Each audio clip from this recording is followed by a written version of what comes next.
पाकिस्तान में और खलील रहमान कमर नहीं है, हमने अपनी ढूंढने वाली आंख बंद कर दी है। मैं आपको अर्ज़ करता हूँ और यही इसी जवाब के साथ मेरे जवाब में आपसे वो ट्रैवल करेगा towards the question from you. बल्कि चूँकि आपने इन सारी साइट्स देखी, you run the channel also, हमारे यहाँ एक बहुत बड़ा इशू खड़ा हुआ है जो बादियुन नज़र में लोगों को नज़र नहीं आ रहा था। इस पर मैंने कोई 10-12 साल पहले चीखना शुरू किया। मुझे लगा कि कोई इंटरनेशनल कॉन्स्पिरेसी हो रही है जहाँ पर ड्रामा अचानक 90% वीमेन राइटर्स के हाथ आया और वो बाकायदा उसको मनूवर करके लाया गया फेमिनिस्ट पाइपलाइन के थ्रू, और इवेंचुअली ड्रामा जो है उसका कंटेंट डिपार्टमेंट्स क्रिएट किए गए जिनकी कभी कोई ज़रूरत नहीं थी और कभी इसकी ज़रूरत नहीं होगी। जब भी ड्रामे ने वापस अपनी असली हालत पे आना है, यहाँ पर कंटेंट डिपार्टमेंट ख़त्म करने होंगे। उन्होंने क्या किया, लाइक्स और डिसलाइक्स क्रिएट किए। नए बच्चे जो थे, नए कई उमैरा अहमद होंगी, कई खलील रहमान कमर होंगे, उनको डिस्करेज किया और अपनी मर्ज़ी के टॉपिक्स लिखवाए। और वो जो अपनी मर्ज़ी के टॉपिक्स थे वो 3 थे: सास बहू नंद भाभी, रेप और मर्द को गाली। मेरा सवाल आपसे ये है, आप प्लीज़, चूँकि मैं अगर ये बात करूँगा, क्योंकि मैं बार बार कह चुका, अगर आप मेरे इस मौक़िफ़ से मुत्तफ़िक हैं जो मैं कन्वे करना चाहता हूँ टू माई पब्लिक, कि याद रखिए आप शऊरी और लाशऊरी तौर पर ड्रामे से और फिल्म से अपने अम्मी अब्बा और अपने स्कूल यूनिवर्सिटी से ज़्यादा सीखते हैं। क्या मैं ये कहने में हक़ बजाने हूँ? बिल्कुल, आप येस टू एन एक्सटेंट आप करते हैं, लेकिन देखें आप जब ड्रामास की बात कर रहे हैं तो ये ड्रामा पैसा कहाँ से आपको मिलता था? बाहर से, जो कि टेलीविज़न ओनर बना लेता था। यहाँ वो इतना पैसा नहीं, अब तो बजट भी कुछ नहीं है ड्रामे का। मैं ख़रीदता था ड्रामे, मेरे पास यहाँ पाकिस्तान से लोग तो बहुत बजट है हुजूर, नजर नहीं आ रहा, पीछे सोच नहीं है। यही है, फिर नजर नहीं ना। आपने एक चीज नोटिस की कि एक ड्रामा आता है टर्की से डब होके, वो या हिट हो जाता है, वो हिट हो जाता है। वो आप और मैं माफी चाहता हूँ, डबिंग ओके ऑल राइट, लेकिन उन डबिंग करने वाले कई एक्टरों को हम ऑडिशन में फेल कर चुके हैं। एग्रीड, क्योंकि आप देखें ना, एक तो आपकी पॉलिसीज यहाँ चेंज होती हैं। अगर एक का वक्त आता है आप ड्रामे का उसकी पूरी हर चीज़ चेंज कर देते हैं। नया वक्त आता है, अब फिर ड्रामे का आप एक रुख पे ले जाते हैं और ड्रामा आप बेचते हैं कहाँ? जहाँ से आपको सबसे ज़्यादा पैसा आता है वो आता है आपको इंग्लैंड से, यूके से, अमेरिका से, जहाँ आपकी पॉपुलेशन बहुत ज़्यादा है। मेरे पास यहाँ पाकिस्तान से लोग आते थे, ड्रामे में ख़रीदता था। ये नहीं कि ड्रामे में क्या, क्योंकि ड्रामा बिकता था और किसको? एक एंट्रैप्ड ऑडियंस को, कि वो एंट्रैप्ड ऑडियंस थी, उसके पास है कुछ नहीं, वो बिक रहा है, वो हमें सब्सक्राइब भी कर रहा है, एडवर्टाइजिंग भी आ रही है, and we are making money out of it. Okay, sponsorship भी। अब ये जो आपने बात की है, देखें अब एक एवोल्यूशन आ गया है इसके अंदर which needs to be reexamined. हम उसी स्केल पे काम कर रहे हैं, but we are not going into the depth of the whole cancer. अब इसको आप कैसे करोगे? जैसे आपने कहा, आप जैसे और भी बड़े अच्छे लोग हैं, आफ्टर ऑल एक आता है तो फिर 4 आपको और भी तो फॉलो करेंगे ना। और ये इसी तरीके से आप एक गाड़ी चलाते हो। हम उस पर नहीं है, हम स्टैग्नेंट हैं। इस स्टैग्नेंसी को, स्टेलमेट को हमने आगे लेके चलना है बाय, मैं समझता हूँ you need to have a proactive drama art school या ये एक forum of arts and culture, जो कि सिर्फ नेम बाय नेम है। आई एम सॉरी टू से, आप फंक्शंस पे चले जाओ अलहमरा में या कराची में कहीं चले जाओ, they are just by name. एक आप कह लो कि एक लिप सर्विस है। हमें we need to be actually working in it. लेकिन ये जो आपने बड़ी एक इंपॉर्टेंट बात की, ये कंटेंट वाला जो है ना, this needs to be eradicated. ये कंटेंट वाले ने आपके ड्रामे की जड़ मार दी है पकड़ के पाकिस्तान में। कंटेंट आपको यहाँ नहीं, आपके पास रियल इश्यूज हैं विच आर योर कंटेंट। ये क्या करेगा? ग्राफ्ट करेगा, 2 goodies and 2 baddies। Well, that doesn't work no more. So you have to go out of this nutshell, get out of the box thinking, and that is जहाँ आप आगे चलेंगे। हम लोग दूसरों को अडॉप्ट करते हैं, दूसरों के कल्चर को अडॉप्ट करते हैं, लेकिन हमारा जो कल्चर है, जो हमारा सेटअप है, वो दूसरी कंट्रीज में इसको देखना भी पसंद नहीं किया जाता। इस पर हम बात करेंगे एक ब्रेक के बाद। वेलकम बैक नाज़रीन। पीजे मीर साहब, ब्रेक पे जाने से पहले मैंने एक सवाल छोड़ा था, क्या कहेंगे आप उस पर? देखें, आपने कहा ना कि हमारा वो कल्चर नहीं रहा।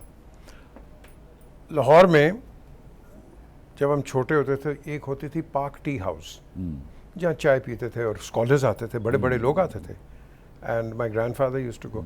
तो वो कल्चर अब eventually over a period of time, अगर आप इसको गौर से देखें, आपका ढाबे का वो साइड कैफ़े का कल्चर ख़त्म होके अब आपके ब्रांडेड नाम आ गए।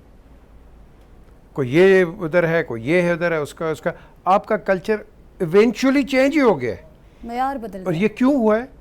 आप फॉर एग्जांपल अमेरिका में एक बड़ा मशहूर drama serial friends based around a cafe, हमने उसको अडॉप्ट करके अपना सोशल सेटअप बना लिया। We haven't used it anywhere अभी तक, उस चीज़ को कि हम इसको we can project something out of it.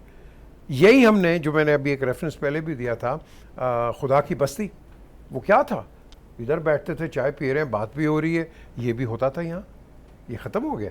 क्यों? आपका लाइफ स्टाइल ही चेंज हो गया। यही तो बात मैं कर रही थी। क्वेश्चन भी मेरा बेसिकली यही था कि हम चीज़ों को अडॉप्ट करते हैं, फिर उनको अडेप्ट करते हैं, लेकिन जो हमारी बेसिक चीज़ें हैं जिनको हम खुद प्रोड्यूस करते हैं, उनकी तरफ क्यों नहीं जाते? रुझान उनकी तरफ क्यों नहीं है हमारा? क्योंकि हम बेसिकली मुनाफिक हैं। जवाब चाहिए ना आपको? हम मुनाफिक हैं, हम हिपोक्रेट्स हैं। जो रियलिटी है हम उसको एक्सेप्ट नहीं करते हैं, डरते हैं, भागते हैं, बात नहीं करते। और भाई जहाँ गलत चीज़ है सोसाइटी के अंदर, आप बात करो उसके ऊपर। हम वो क्यों कि जी कोई ना कोई तो नाराज़ हो जाएगा। और भाई वाई?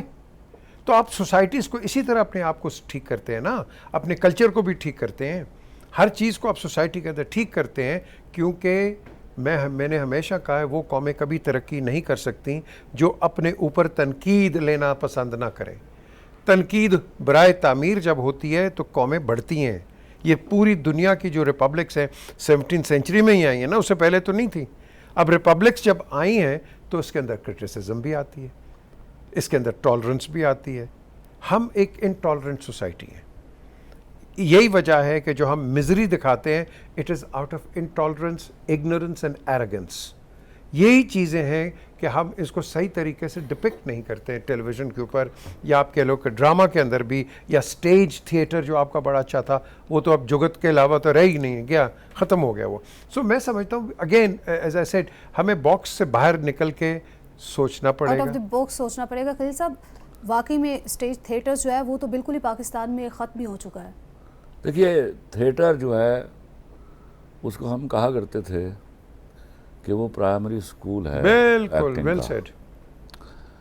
और मज़े की बात यह है कि इनिशियली जब आज से कोई 30-35 साल पहले हमने बड़े बड़े नाम हमारे पैदा हुए थिएटर एक्टर्स के, थिएटर स्क्रिप्ट राइटर्स के, उसके बाद हमारे यहाँ एक बहुत बड़ी प्रॉब्लम आई हुई है जिसको हमने समझने की अभी तक कोशिश नहीं की। मैं इस पर भी कई सालों से बोल रहा हूँ कि जो ही हमने यहाँ के बाज़ार हुस्न बंद किए, वहाँ का स्टफ़ निकल कर हमारे इर्द गिर्द फैल गया। उनमें से कुछ ने फेमिनिस्ट का रूप धारा, कुछ लोगों ने, चूँकि उनके पास वसाइल भी होते हैं और वो सब कुछ कर गुजरने की ताकत भी होती है जो हमारे आम लड़कियाँ नहीं कर सकती, तो थिएटर पर ग्रेजुअली उनका कब्ज़ा हो गया। और फिर वो जो नौजुबिल्ला मिन ज़ाले का जो जलालत हमारे थिएटर पर दिखाई गई, उसमें वो लोग भी बदकिस्मती से इन्वॉल्व हो गए जिनकी रोटी रोज़ी उससे चलती थी। वो ये नहीं करना चाहते थे लेकिन उनको करना पड़ा। लेकिन मैं समझता हूँ करना पड़ा भी एक जुर्म है। और फिर मैं आज के दिन में अगर आप अपने वो ड्रामे निकाल के देखिए, वो गलाजत माँ बहन की नंगी गाली के ऊपर बने हुए हैं और उस पर किसी का कोई हिसाब नहीं हुआ। हमारे यहाँ ज़रा सी बहस, ज़रा सा out of the course content आ जाए ना तो पैमरा की चूल्हें हिलने लगती हैं। सवाल ये है कि आप पैमरा या गवर्नमेंट सिर्फ कंसर्न्ड है इसके बारे में? आज तो वो ड्रामा सिर्फ स्टेज पर नहीं चलता, आज तो वो ड्रामा निकल के सोशल मीडिया पर आ गया हुआ है and everybody is watching that. उसमें सादा जुगत वो माँ और बहन की गाली है, और वो बल्कि गाली से भी ज़्यादा बेहुदा लफ्ज़ इस्तेमाल करते हैं। लेकिन हमारे यहाँ ये मसाइल ये हैं कि हमारे यहाँ एक गवर्नमेंट आती है, उसके साल भर काम करने के बाद उसके अगले 4 साल अपनी गवर्नमेंट बचाने में लग जाते हैं। वो हमारी जो अपोजिशन होती है वो इक़्तिदार से बाहर निकलती है तो उसका तमाम तर मतमा नज़र ये होता है कि गवर्नमेंट वापस ले ली जाए। ये वो भीड़ों का वो छत्ता है दो तरफ़ा, ये तरफ़ा तमाशा है जिसके अंदर मेरा सोशल सेटअप, मेरी नॉर्म्स और मेरी कौम का अखलाक पिस रहा है।